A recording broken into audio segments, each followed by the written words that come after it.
Hola, bienvenidos a mi canal JPX Anímate, suscríbanse, coméntenme y síganme por mis redes sociales, especialmente Instagram, donde suelo estar bastante activa, especialmente en la parte de los mensajitos que me van dejando por ahí, por el chat interno. Así que si quieren decirme alguna cosa, por ahí, mi Instagram.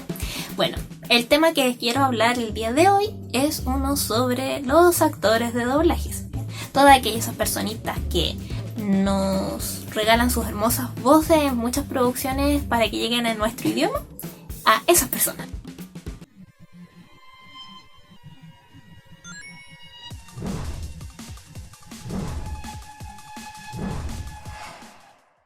Antes de empezar hay que señalar de que yo no soy una experta en la materia, solamente voy a hablar desde mi posición de fan y como fan conocedora ya de bastantes años de consumir series, muchas de ellas dobladas precisamente. Voy a dar mis apreciaciones al respecto. Ya que iniciamos, es muy importante hacer la definición de lo que vendría siendo un artista de doblaje, un actor de voz, ¿bien? Son personas que, como el nombre lo dice, son actores, prestan sus voces para algunos personajes ficticios. Estos personajes pueden ser de caricaturas, pueden ser de películas, de series, ¿ya? De todo lo que vendría siendo producción audiovisual. Las condiciones en las que se tienen que enfrentar los actores de doblaje aquí en Latinoamérica no necesariamente son las mejores, dada la calidad que muchas veces hacen en su trabajo. Eso se puede ver muchas veces reflejado en los sueldos, por ejemplo, bien, o los profesionales que estarían contratando para hacer algunas producciones. Si bien también actores de doblaje podríamos considerar incluso a los seiyus. En este caso solamente me voy a abocar a lo que vendría siendo el ambiente latinoamericano y específicamente los dobladores, es decir, personas que trabajan en producciones extranjeras al lugar del doblaje, bien, en este caso de otro idioma que no sea el español, y cómo ellos precisamente doblan esas historias a su idioma. Este tema nace de hecho tras raíz de haber hecho mi video anterior, si no lo han visto por acá lo encuentran, que es sobre la adaptación que hizo Netflix de Saint Seiya. Y bueno, honestamente no quiero dedicar un video completo al doblaje de Saint Seiya, a no ser que me lo pidieran. Pero creo que ya sabemos bastante, tanto ustedes como yo, del asunto. Bueno, y pensando también en eso, me puse a pensar precisamente en el ambiente laboral que se ven implicados muchos actores de doblaje. Y es que han habido cosas que ya tienen una connotación muchísimo más impactante, por decirlo de alguna manera. ¿Y a qué me estaría refiriendo? De hecho, las condiciones laborales de los actores de doblaje me ha tocado ver en muchas ocasiones, ya sea en entrevistas, investigando por ahí. No sé, uno de pronto que va a una convención y traen al artista invitado y ellos también como que comentan acerca de este tipo de cosas. Y es que la condición laboral no es la mejor, partiendo porque los sueldos no son ad hoc al tema, o sea, podríamos llegar a un punto donde quizás ni siquiera sería sustentable vivir de hacer doblaje o actuaciones de voz para producciones. Y eso yo lo considero realmente lamentable. En un punto donde hoy en día ya lo hemos visto muchísimas veces, ni siquiera importa tanto la calidad de un artista de voz. Muchas veces pueden elegir un artista simplemente por la popularidad. O sea, van a elegir, qué sé yo, un rostro famoso o alguna persona controvertida por sobre un profesional que pudiera llevar a cabo bien un personaje, a veces hasta alegándole roles protagónicos. Y eso yo creo que es un cáncer y es bastante lamentable para la industria del doblaje. No está bien porque hay gente, y lo reconozco, que tiene talento innato, que a lo mejor nunca ha estudiado nada y solamente necesitaría pulirse haciendo talleres o alguna que otro estudio mínimo al respecto, porque ellos tienen talento. De manera autodidacta han nutrido su propio talento de tal forma que son capaces de hacer buenas interpretaciones, grandes interpretaciones, sin necesariamente haber pasado por una academia, por una escuela de locución, de actores de voz, etcétera, etcétera, ¿ya? Pero sabemos que la gran mayoría de las veces cuando eligen un rostro famoso no es bajo estos escenarios. No es una persona que necesariamente tenga un contacto con el mundillo, por último haciendo fandub, ¿ya? Muchas veces he visto de que de pronto los doblajes hechos por fans son bastante mal mirados, o sea, como de muy medio pelo hacia abajo. Y considero que no está bien porque hay gente que hace excelentes trabajos. A veces me ha tocado escuchar fandub que son mejores que la producción original que contrata la serie. Un ejemplo que podría poner es, por ejemplo, hoy día estaba con mi hermana menor, ¿ya? Aquí la voz de Loli, en algún momento la voy a volver a traer. Bueno, y el asunto es que ella me estaba comentando sobre la película de Steven Universe que se estrenó hace poco. De hecho, al momento que estoy grabando este video se estrenó el día anterior. Y el asunto es que en esa película ella me había mostrado algunos fragmentos de fandub hecho por otras personas cuando todavía no salía el doblaje original. En este caso estoy hablando específicamente de Spinel o Spinella, que vendría siendo la versión latina del nombre. Y el asunto es en concreto que yo escuché interpretaciones del personaje muchísimo mejores para mí, al oído, hecho por fans, por estos famosos grupos de fandub, que la adaptación que se hizo de manera oficial en el estudio de Caracas, Venezuela, de Steven Universe, en especial de la voz de Spinel, que no es una mala voz, eso sí tengo que decirlo, o sea, se nota que la actriz es buena.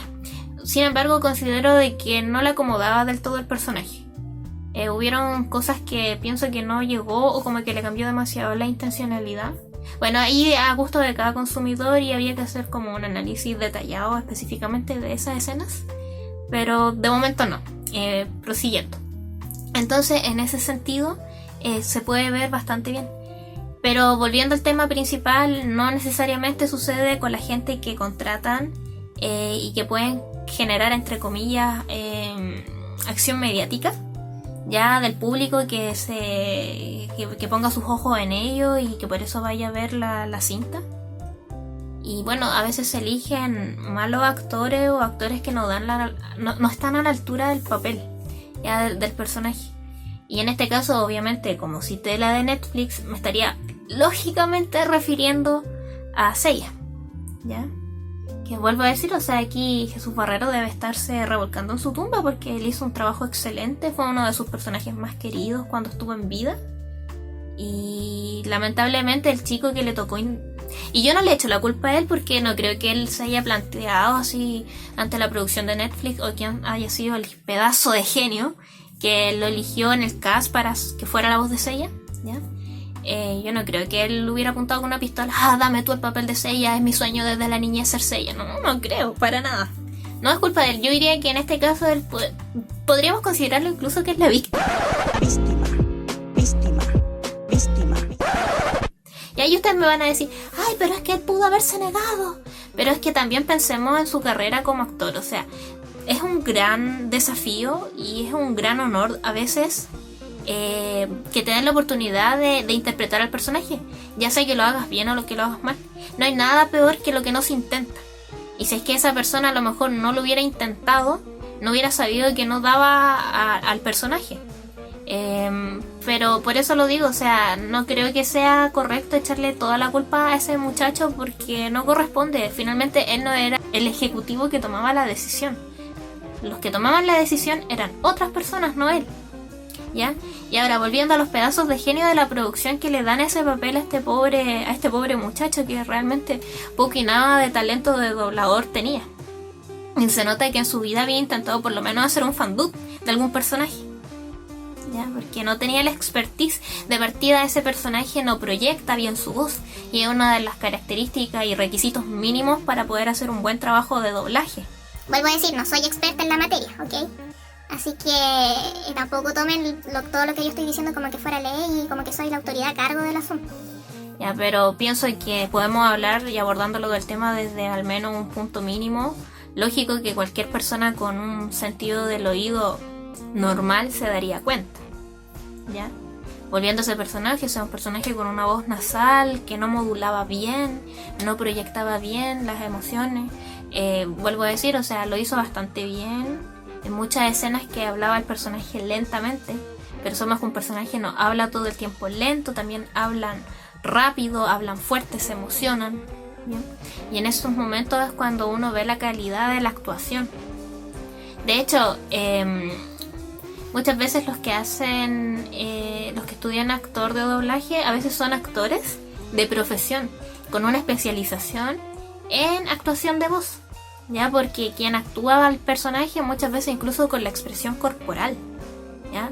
No es lo mismo estar de manera plana, así como quien estuviera en una fila militar, hablando, a estar expresando todos los gestos, todos los movimientos que está sintiendo el personaje. Entonces muchas veces la gente que presta sus voces, sí está actuando ahí, tiene que gesticular, cambiar las caras, enojarse, enfatizar, llorar, qué sé yo, dependiendo de la complejidad y del momento en que pida el personaje.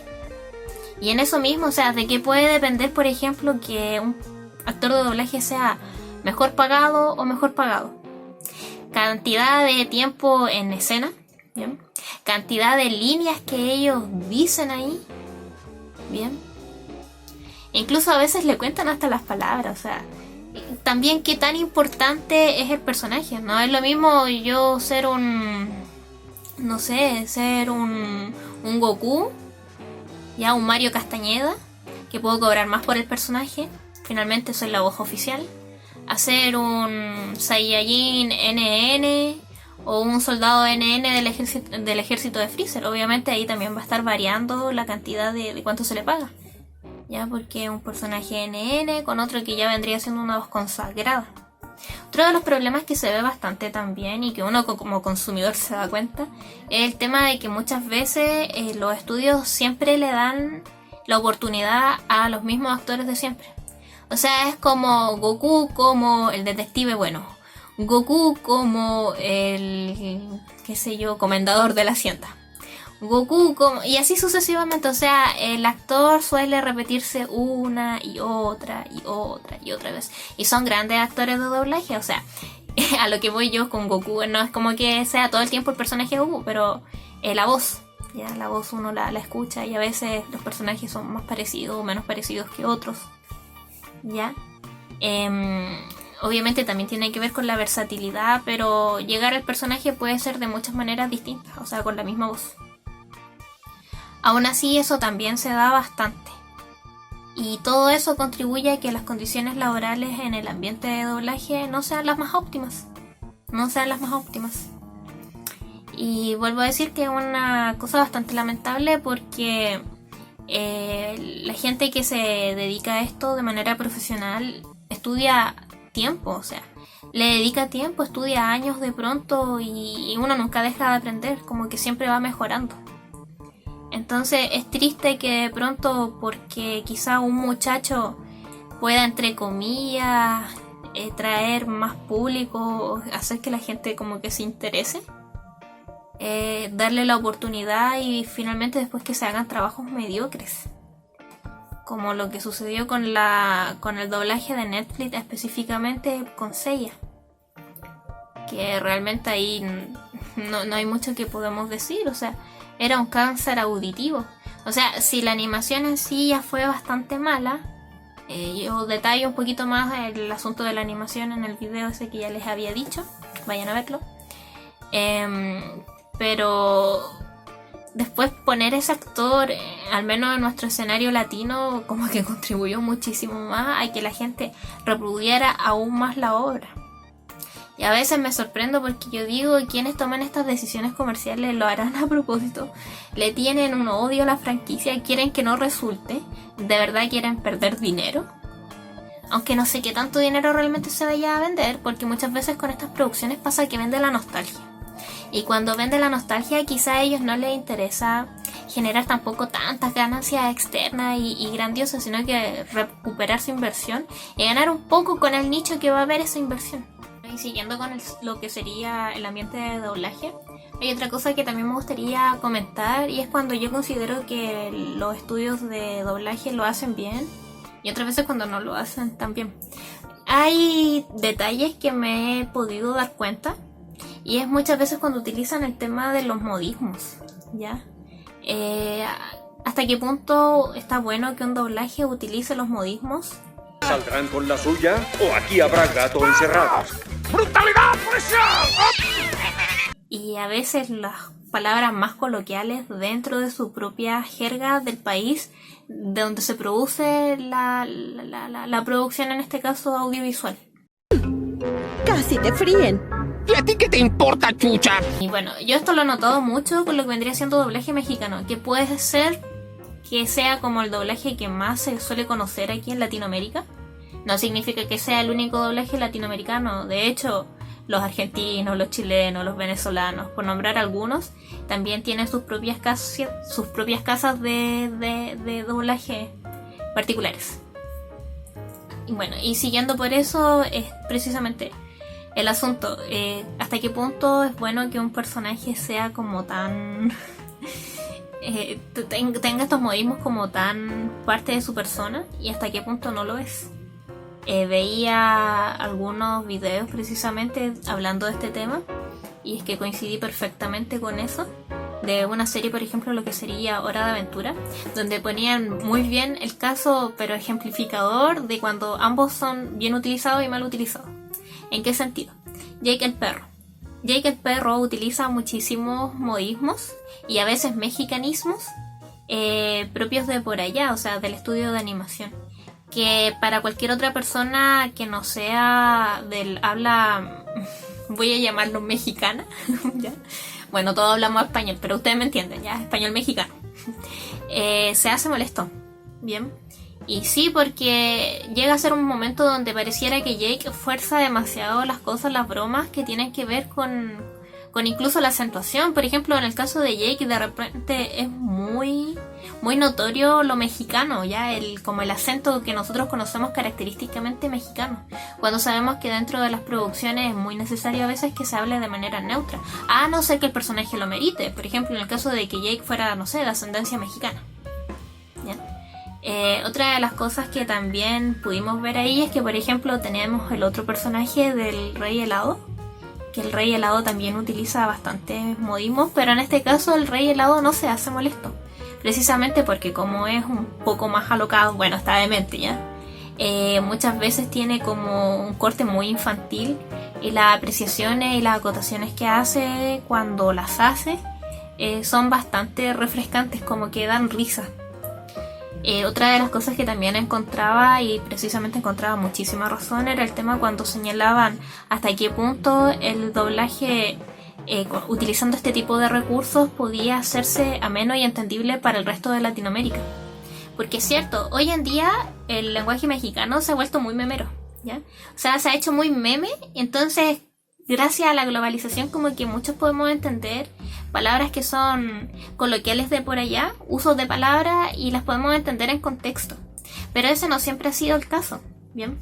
Y también, o sea, no necesariamente sucede todo el tiempo. Porque hay veces donde, y no necesariamente el mexicano, o sea, digamos que se hiciera un doblaje aquí en Chile. Hay palabras que son netamente chilenas, que se utilizan solamente aquí en Chile, y no hay manera de que otra persona que no tuviera algún nexo, ya sea por último mediante memes, pudiera entender lo que se quiere decir. Si nosotros, por ejemplo, los chilenos, hiciéramos un doblaje quitando la neutralidad y haciéndolo netamente para el pueblo chileno, tengan por seguro de que un extranjero que al menos no haya tenido una convivencia cercana o algún grado de familiaridad con el lenguaje chileno podría entenderlo, no entendería nada. Bien, y eso es un problema que se ve bastante en temas de doblaje, y hay que tener cuidado.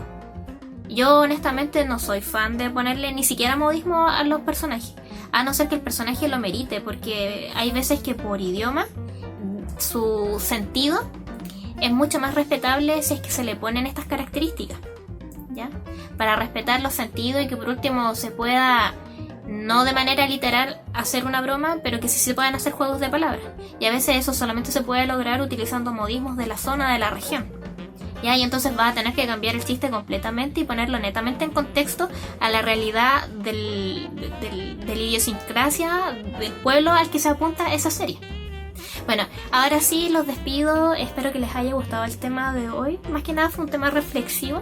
Síganme por mis redes sociales, recuerden, tengo Facebook, página de Facebook, Instagram, entre otros. Así que nos estaremos viendo. Bye bye todos, que estén muy bien.